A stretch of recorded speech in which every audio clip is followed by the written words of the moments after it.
صل على محمد وآل محمد. السلام عليك يا أبا عبد الله وعلى الأرواح التي حلت بفنائك.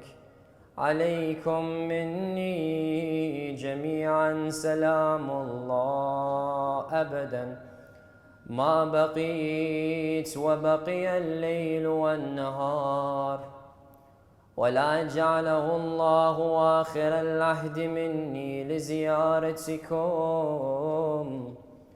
السلام على الحسين وعلى علي بن الحسين وعلى أولاد الحسين وعلى أصحاب الحسين.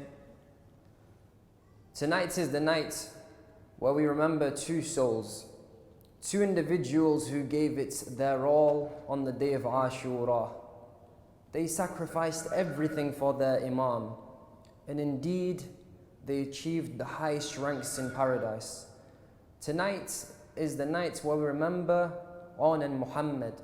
Often these two individuals are mentioned in passing in reference to their mother Sayeda Zainab alayhi salam. However, they are true examples for both adults and children. Now take your minds towards the night before Ashura, and the companions are getting ready for the next day to wage war. And indeed, Sayeda Zainab alayhi salam goes to her two young children and starts conversing with them. And this is truly heartbreaking. Kids, you can imagine a mother speaking to a child, or a mother, her heart broken from seeing a child that is injured, her child that is hurt, or her child that is ill. And indeed, this is a mother who's preparing her children to face adults who have spears and swords and have to fight in the thousands. But the question is, was Sayeda Zainab crying? Was Sayeda Zainab weeping? Was she upset? No. This is Aqila of Bani Hashim. This is the daughter of the ambush parents. One parent who was struck behind during his salah, and one parent who was crushed between the door and the wall. And indeed, as Sayeda Zainab was conversing with her two children, she was saying them, there's going to be a time tomorrow when your uncle Hussein is going to be left alone. He has no companions. Nobody will be with him. At that point, go to his aid. And do not be fearful or reluctant, for indeed, go and assist him. And it's as if she eulogized with her two children, saying, O children of mine that I brought into this world, we are from the family who sets example to the rest of the world. Indeed, before your uncle calls out for another family member, go into the battlefield and the enemies dismember. The morning of Ashura came and passed, and indeed all that was left was Hussein standing there on the battlefield. All his companions had been slain, and as he gazes into the battlefield, all that he sees is blood on sand smeared by his companions. We can't imagine what was going through Hussein's mind. How can one man have to see all his companions slain one by one? How can one man cradle so many bodies as their soul departed from their physical body? Indeed, it is like we are conversing with the angel of death himself. O Malik al-Maut, how many souls did you clench to your wings that day? Every time you descend from the heavens, you have to face Hussein. And as Hussein looks into your eyes, another one of my dear friends, his expression would say, however you will pursue and continue, and a lifeless body in his lap would lay. Al-Hussein returns to the tent and starts scanning the tent, and all that he sees is Abbas and children left. This is truly heartbreaking. Al-Hussein was accompanied by the many and now only the few. He looks at Abbas and he sees the children. What does he do? How can he pick between his nephews? Indeed, what do the children do? They were not like normal children. They are the children of Bani Hashim. All the children come rushing towards Hussein. They say to Hussein, "Oh, Uncle Hussein, please let me be the one to go." And then another child says to Hussein, "No, please let me be the one to go." You imagine children going to their parents and asking for a sweet. However, these children were wanting to taste the sweetness of death. Indeed, these are the children of Hassan. These are the children of and these children were the purest of the pure. And indeed, Al-Abbas looks at Hussein at this moment. He says to Hussein, "Oh Imam Hussein, please let me be the one to go. How can we let our nephews be the one to go? My eyes saw them grow." "Oh Abbas, we say to you, please don't mention your eyes, for indeed soon your eye will be pierced with an arrow."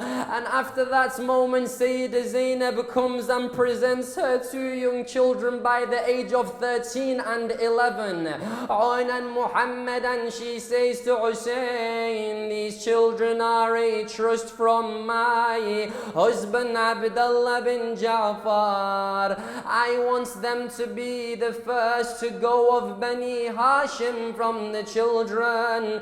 How can I face our mother Zahra when she asks me why did Hussein's children go first?" Hussein accepted, and indeed Zainab started to prepare her two young boys to face the army of thousands. This was the time for Aun and Mohammed to make their mother proud, and the first to rush into the battlefield was the elder brother Aun. As Aun rushes into the battlefield, he starts to call out, "If you do not know me, I am the son of Ja'far, the truthful martyr, who abides within the illuminated paradise, flying with green-colored wings therein, and this is enough proof of eminence on the day of Qiyamah." He goes into the battlefield, ya mu'mineen. He starts killing down the enemies until one of the individual's enemies of Allah comes from behind. He lifts his sword into the sky and strikes upon the head of Aun.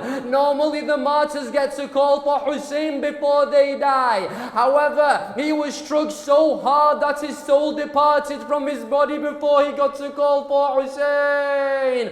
Aun is martyred.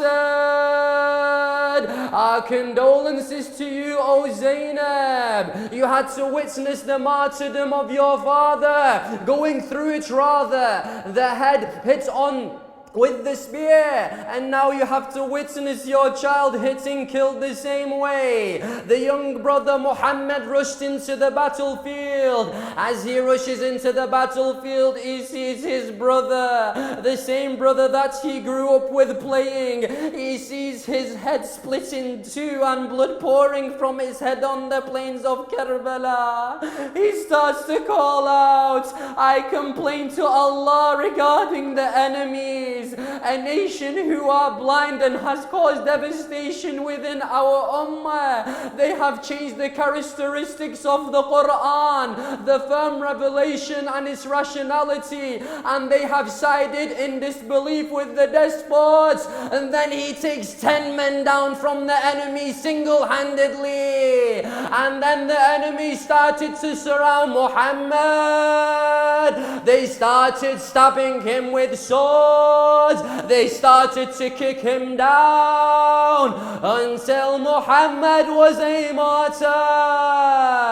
Al-Hussein rushes into the battlefield. He sees Aun and Mohammed lying there, their bodies slain, and he says, "These are the children of my sister Zainab."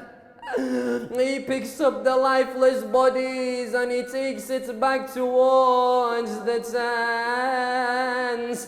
How can Zainab see the two bodies in such a way? It has never been narrated anywhere that Zainab cried at the moment when seeing her children.